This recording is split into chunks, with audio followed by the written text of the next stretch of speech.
On the 9th of October, 1963, at 22:39, the clock stopped. This is not a natural disaster. Everything that happened here was preventable. 1,917 people did not survive the night. The dam did not break. It still stands. That is what makes this story different. The files were sealed. The science was correct. The decision to ignore it was deliberate. The Dolomites are not simply mountains. They are compressed time. Dolomite rock, beautiful, ancient, and under the right conditions, catastrophically unstable. The Vajont Gorge, engineers saw the perfect dam site. The mountain saw something else. Longarone, 4,600 people, a community that had survived 800 years. Erto, medieval village. Its people knew this mountain like their own hands. Monte Toc. Toc means rotten. The valley had named it correctly for 500 years. Beneath Monte Toc lay ancient clay, wet, smooth, angled directly toward the reservoir below. In spring, this valley was paradise. Nobody wanted to believe what was coming. The topography was not a secret. Every contour line told the same story. Farmers knew the mountain moved.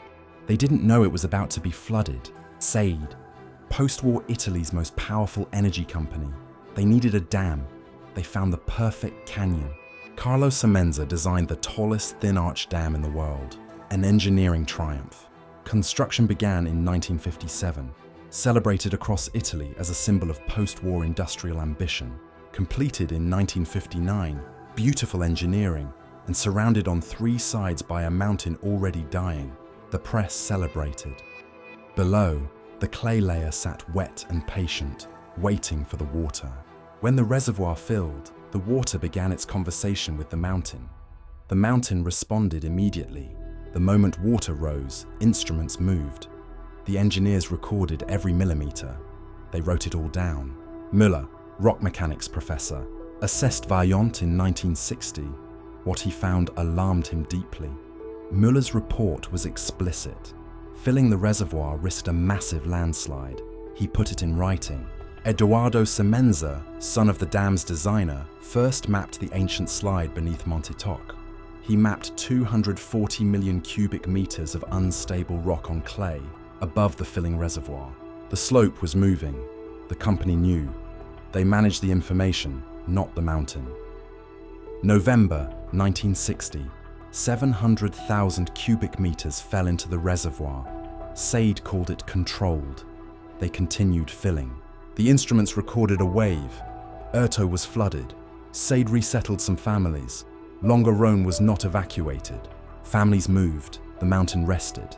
The company decided the slide was manageable. They were catastrophically wrong. The strategy: raise the water, lower it, let the mountain adapt. The theory was wrong. The dam was Italy's most expensive project. There were contracts, investors, deadlines. The mountain was a variable. The government approved continued operation. A 700-meter limit was set. The mountain's opinion was not consulted. Exceptional rainfall in September 1963. Monte Toc's clay layer saturated. The mountain began to accelerate. By October 8th, the mountain was moving 20 centimeters a day. 80 millimeters in one day. Engineers knew. No evacuation order was given. Longarone. The evening of October 9th. Families at dinner. Children doing homework. The valley at peace. Readings were alarming. Engineers made calls. The word evacuation was used. No order was given. 3 calls between engineers, 9 to 10 p.m. The evacuation order was never given. At 22:15, the mountain cracked audibly. Erto residents heard grinding from the slope. Movement was unprecedented. 22:39, 270 million cubic meters struck the reservoir. What followed took 3 minutes. The wave reached 250 meters above the dam. It went over in both directions. The wave reached Longarone in 90 seconds. 90 seconds from a dam 4 kilometers away. 8 centuries of Longarone, gone.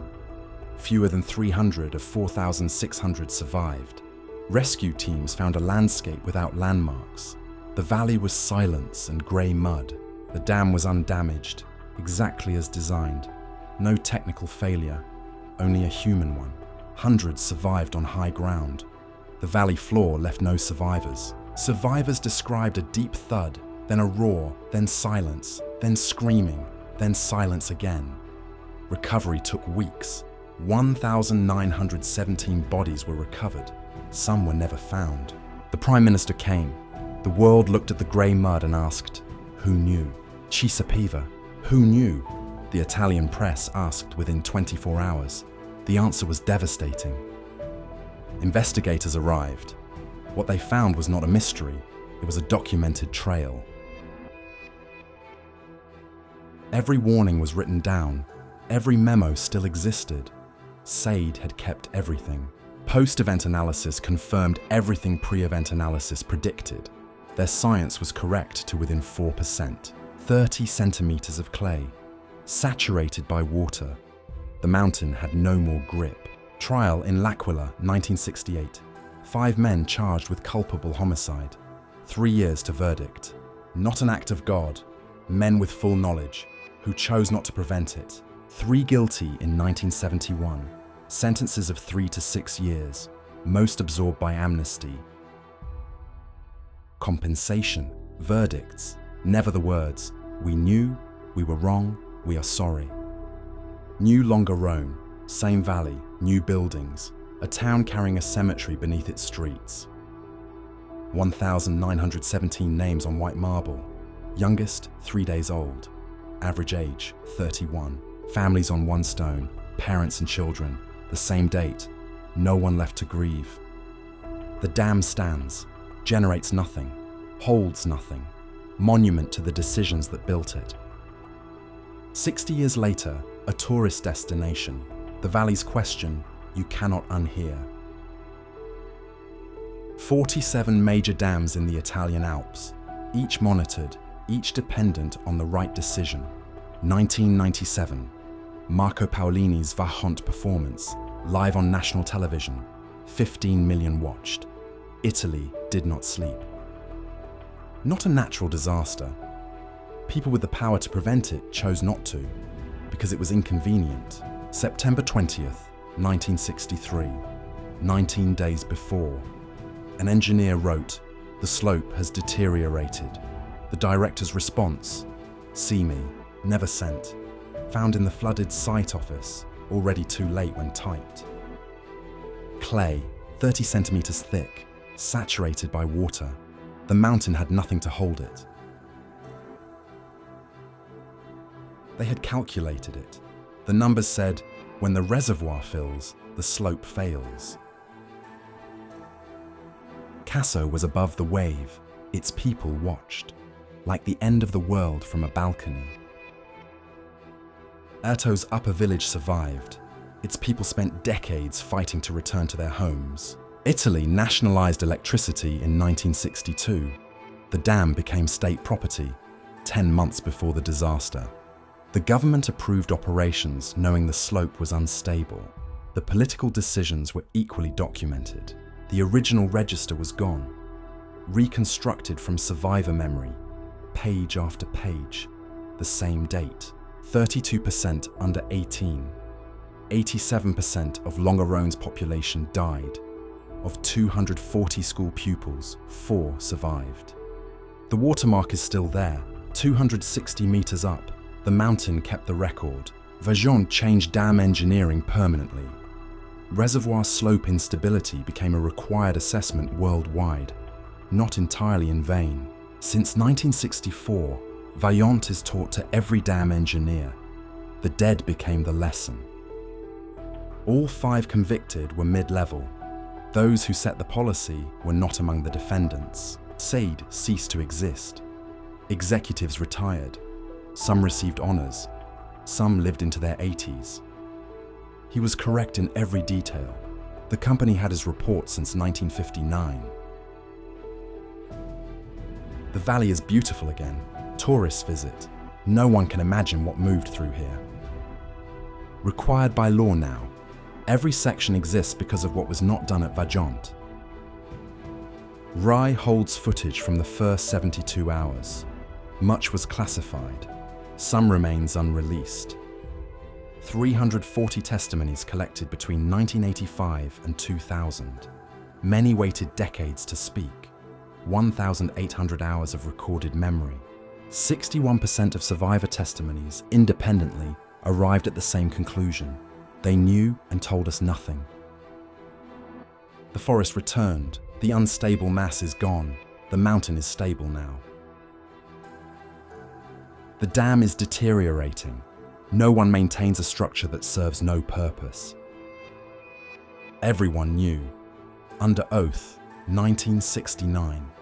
They managed knowledge rather than mountain. 1,917 paid. In Italian engineering schools since 1965. The only inheritance the dead can offer the living. Malpasset, 1959. 423 dead. Dam failed. Vajont, 1963. 1,917 dead. Dam stood. Together they changed everything. Every major disaster, same warning signs, same ignored experts, different geography, different names on the graves. Safety first. Vajont asks, what happens when safety conflicts with budget and investor expectations? Children grew up knowing what happened. Knowledge transmits. The weight of loss cannot. Every family had an absence. Every street a missing name. The past was not past. October 9th, 2239. A bell and silence. For 60 years. The only apology ever given. When the last survivors are gone, lived memory becomes recorded history. The difference is everything. From here, mountain, dam, valley, rebuilt town, the canyon that remembers everything. Money was paid. No one ever said, we knew, and we chose to continue. What must not be repeated? The geology, the engineering, or the choice?